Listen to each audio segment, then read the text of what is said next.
Hey guys, this is the Superlux 524D stereo condenser microphone, which looks suspiciously like a Rode NT4, doesn't it?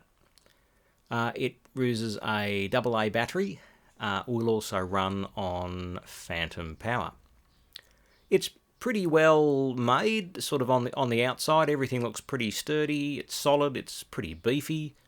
Not an enormous amount of handling noise. I don't like the switch though. I think the switch is a little bit dicky or something. If I don't switch it on positively, there's a lot of noise there.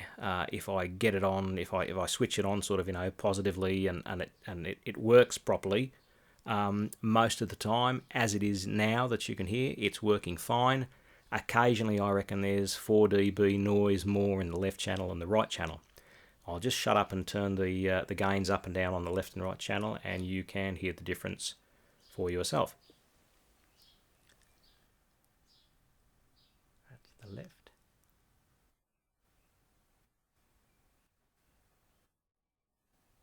That's the right.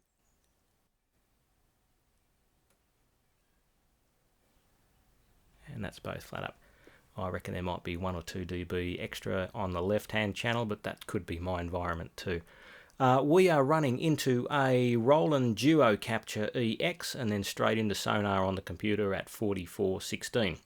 I haven't got it set up so I can sort of film all this at the same time that I'm doing a voiceover into the computer, so you'll have to put up with my weird syncing.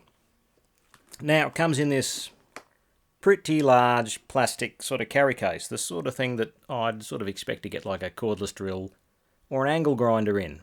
And in this day and age of looking after the environment, surely we could have a little bit less packaging than this.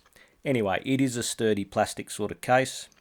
Inside, you've got a little pouch for the mic, a little thread adapter for 3/8 to whatever a microphone stand is. Little desktop stand, cradle, weird windshield. I haven't quite figured out how to put this thing on yet.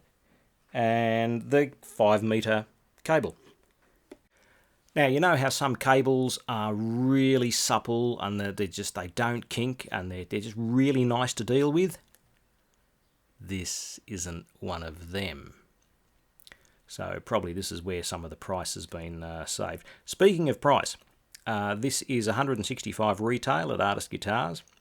I figured for 165, if it wasn't any good, they've got a pretty good return policy, I'll send it back to them.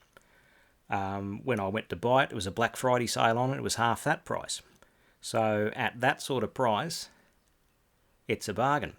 And if it keeps performing like it is just at the moment, I'll be very happy with it, no problems. But as I say, sometimes I switch it on, I reckon there's a bit more noise in the left than the right, and sometimes there's a whole lot of noise. So I think there's something quality control going on with a switch. So if you're thinking of buying one of these, make sure whoever you buy it from's got like if you don't like it or you're not convinced it's working properly, send it back or give you your money back or give you another one. Now, what I've got to compare this with for myself is an Audio-Technica 822, which is around about a $400 microphone.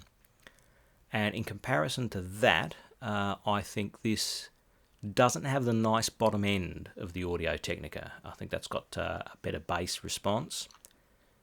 Mid-range, I think this is a little bit more punchier in the mid-range and definitely picks up sort of like 2 kilohertz upwards signals with more sensitivity than what the Audio-Technica does.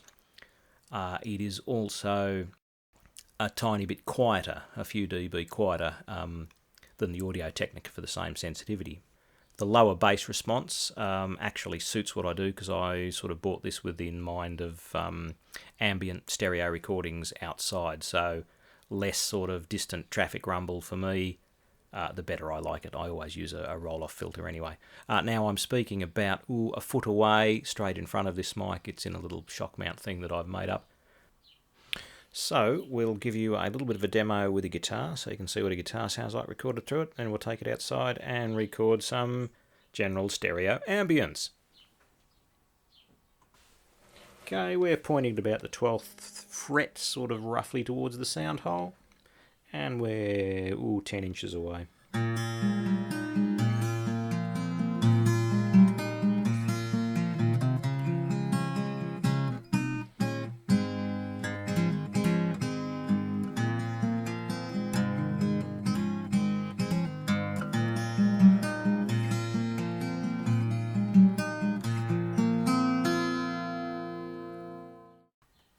Yeah, so for my money, that sounds pretty good to me. Perhaps a little bit lacking right down the bottom end.